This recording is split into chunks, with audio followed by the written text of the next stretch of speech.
And welcome back, everybody. I'm your host, Stephanie Michele Sweigart, a licensed school-based speech language pathologist. I'm here in Los Angeles, California. My pronouns are she, her, and I'm here today with SpeechTherapyPD.com. We are so excited to have you all back for another episode. If you haven't done so already, be sure to subscribe to our channel so you get those updates when we have new content released. We have an exciting new guest here with us today, Dr. Krystal Werfel, CCC-SLP. She is a senior research scientist, guys, at Boys Town National Research Hospital. And her research interests focus on literacy outcomes for children with hearing loss who use spoken language. And she has a particular interest in developing appropriate assessments and intervention approaches. So everybody give a warm welcome to Dr. Werfel. Thank you so much for being here with us today. Thanks for having me. Absolutely. We are in the month of May, and this is Better Hearing and Speech Month. And ASHA tells us that Better Hearing and Speech Month really provides us an opportunity to raise awareness about communication disorders and the role of ASHA members in providing life-altering treatment. I mean, just listen to the sound of that, life-altering treatment. This is big stuff, guys. And for 2023, the theme is building a strong foundation. So we thought, Krystal, this was the perfect time to bring you on because we know that you have a course on SpeechTherapyPD.com called Listening and Learning to Read, the impact of hearing loss on literacy. And we know that your current research that you're involved in right now includes the acquisition of literacy for children with hearing loss who use spoken language. And you study you examine what early literacy skills look like for children with hearing loss, even a minimal hearing loss, which you say sometimes can go undetected, and how this can impact reading skills and considerations. You talk about considerations for these children in a post-COVID-19 world. So we're excited to dive right in and be able to talk to you about this important topic. And I think that the golden question that we really have for you today and for our listeners is, how can we best support our students with a hearing loss when we are working on literacy? Yeah, so I think there's three things that I would focus on. And I love that you say that the theme this year is foundations. And the first point that I have is that we need to remember that the foundation of decoding skill is sound-based and being able to sound out words, knowing that certain sounds map to certain letters. And that's something that we find that children who are deaf and hard of hearing have real difficulty with. So the sound-based literacy skills, these are particularly difficult for children who have hearing loss. And so when we're thinking about our intervention, it's something to remember that for these kids on our caseload, we'll need a lot more focus on phonology than perhaps you would need for other students who have literacy-related goals. Okay. So that's the foundation. So that's the foundation. So really thinking about when you have not perfect access to sound, because even if you have a hearing aid or a cochlear implant, it doesn't fully restore hearing. So you have this imperfect access to sound, but for the task of reading, we're asking you to do really fine-tuned things with sounds, and it's really difficult. So really thinking about how can we improve your access to sound maximally, working with audiologists, working with remote microphones in classrooms, and then how can we really tailor intervention knowing that those are the difficulties that you're most likely to have. Love that. Yeah. So then the second thing, you also, I am really passionate about minimal hearing loss. So when I am thinking about school SLP caseloads, thinking about students that you have on your caseload who are having difficulty with these decoding skills, thinking about the possibility that minimal hearing loss could be contributing to that.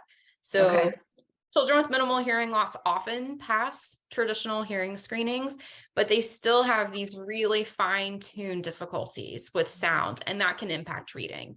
So it might be working with a student who has a known hearing loss, but when you have students who have difficulty with decoding, they may have an unidentified hearing loss as well.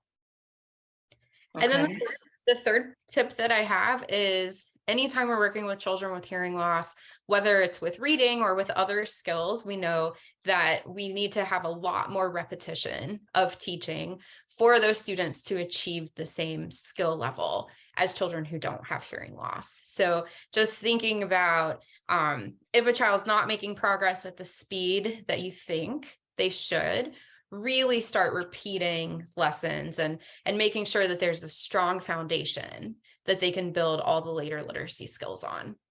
When you're repeating those lessons, are we chunking the information? What does that look like exactly? I think that it's individual to students, and you can do trial and error and figure that out. But there's lots of evidence for learning of spacing practice. So working on things, but as you move on, always going back to the previous things to make sure, like doing those refreshers, making sure that the students are maintaining that knowledge over time instead of learning it in the moment and then not retaining it long term. And then also mass practice can be really helpful for learning too. So I think individually with different clients, figuring out what seems to be maximally effective for this child. Okay. And I love how you said to take a team approach. So it's not just the SLP, but who are some of the other team members that contribute to the success of students with a hearing loss? So the classroom teacher for sure. So as SLPs, we have more training in hearing loss than classroom teachers ever would receive. So we can be a point of contact for them. A special education teacher, a reading specialist, if that child has those folks on the teams. And I think a really big team member who's always been helpful for me are having audiologists in the loop. So there's even working on language and literacy with children with hearing loss, there are things about sound access and how amplification devices work and all of those sorts of things that really is the expertise of audiologists, and taking advantage of that knowledge and really understanding how a student's device works, what sort of exact access to sound that student has based on the testing the audiologist has done, that can really inform the way that we plan clinical practice.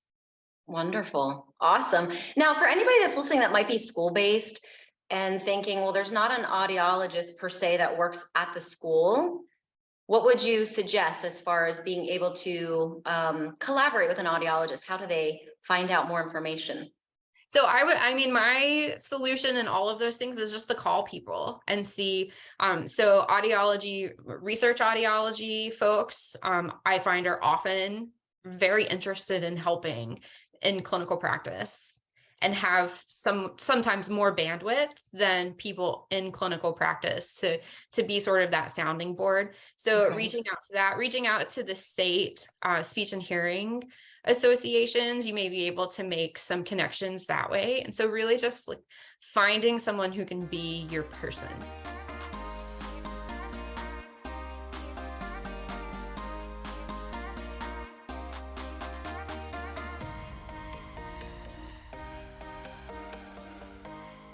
Find your person.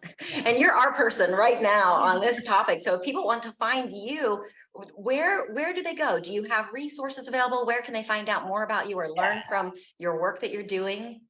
Yeah, so you can find me at the research pages at boystown.org. So that's our clinical site. If someone's interested in signing up for a research database, we have a link on the Boys Town research site that you could sign up to participate in our studies. If you want to find me on social media, I'm on Twitter at Krystal Werfel, and my lab's on Instagram at btnrh.owllab.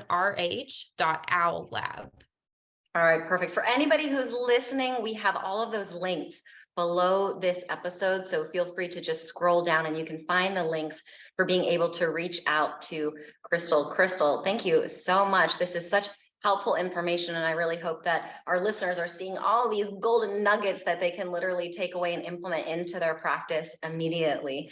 And for anybody else that's listening, again, May is Better Hearing and Speech Month. So we encourage our listeners to really celebrate this month. And if you're wondering some ways that you can do that, you can begin by just raising awareness. Those are the big words, raising awareness by sharing information on communication disorders, on the research that's out there, on technologies that are available for students to support communication skills. You can spread awareness on the roles of the team. We've heard about some team members today that are very important. So in particular, you can share information on the roles of the SLP, the audiologist, and SLPA. You can display information at your organization, maybe tips or best practice or ways to protect your hearing. You can create handouts or bulletin boards with speech and hearing literature, customized in some kind of fun way. I know you can use canva.com. I think you can access some of their tools for free, and you can really get crafty and artsy with how you want to display your information nowadays. You can check Pinterest or go to Teacher Pay Teachers for fun therapy activities that you can even incorporate into your sessions with your clients or your students. You can make bookmarks or coloring pages, for example. Or you can check out courses like on speechtherapypd.com, like the one we were talking about today, just to build and further your education. If you want to do so, if you want to take a deeper dive into this topic, please check out the course Listening and Learning to Read, the Impact of Hearing Loss on Literacy. And this is with Dr. Krystal Werfel on speechtherapypd.com. For other topics, be sure to subscribe to speechtherapypd.com. You're going to get 1 year access. And there's over 800 live and on-demand courses that are available in the library. And you're going to be able to scoop up those ASHA CEUs. If you're new to speechtherapypd.com and you don't have a subscription yet, you can actually access a free course. So check out information for that below also.